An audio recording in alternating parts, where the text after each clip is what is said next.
নরসিংদীতে দিন দিন জনপ্রিয় হয়ে উঠছে পেঁপের আবাদ। কম খরচে ভালো মূল্য পাওয়ায় আর্থিকভাবে লাভবান হচ্ছেন কৃষকরা।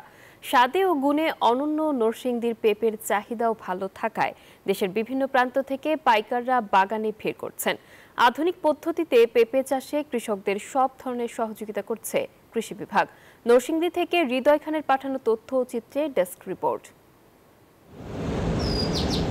প্রতিটি গাছেই ঝুলছে পেঁপে, এমন ফলন এসেছে দেখে মনে হবে পেঁপের ভারে গাছই নুয়ে পড়েছে। এমন চিত্র নরসিংদী সদর উপজেলার শিলমান্দি ইউনিয়নের। মাটি ও পরিবেশ ভালো হওয়ায় ফলনও ভালো, আর কম খরচে লাভ বেশি হওয়ায় দিন দিন কৃষকদের আগ্রহ ও বাড়ছে পেঁপের আবাদে। প্রথম অবস্থা মনে হয় যে 50-60টা ধরে, দ্বিতীয় অবস্থা মানে আরো বেশি ধরে, কোনো কোনো গাছ মনে হয় যে 100 ধরে, 70-80টা এরকম ধরে। তেলিয়ে মনে করেন এটা ব্যাপার বেঙ্গলি যায় 50 টাকা কেজি দেয়। বাজারে দাম ভালো থাকায় খুশি কৃষকরা।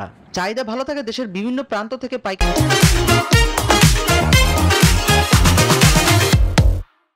বাগানে এসে পেঁপে সংগ্রহ করে থাকে। প্রতি কেজি পেঁপে পাইকারি বিক্রি করা হয় 60 টাকা কেজি দরে, যা শুধু সবজি নয় ফল হিসেবেও বিক্রি হয়ে থাকে।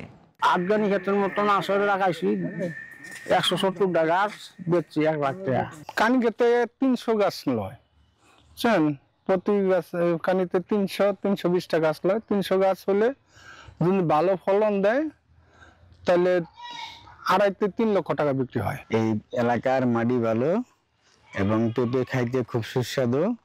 এই পেঁপেটি বর্তমানে আমরা 60 টাকা কিলো পাইকারি বিক্রি করতেছি। আবাদ বাড়াতে কৃষকদের সব ধরনের সহযোগিতা করছে বলে জানায় কৃষি বিভাগ। কিভাবে চারা উৎপাদন করবে, তারপরে রোপণ করার ক্ষেত্রে তার রোপণের দূরত্ব সহ সব ধরনের টেকনোলজি আমরা কৃষকদেরকে তাদের একদম জমিতে যেই আমাদের উপসহকারী কৃষি কর্মকর্তারা পরামর্শ দিয়ে থাকে। এই বছর নরসিংদীতে 556 হেক্টর জমিতে পেঁপের আবাদ করা হয়েছে। Desk report, news 24।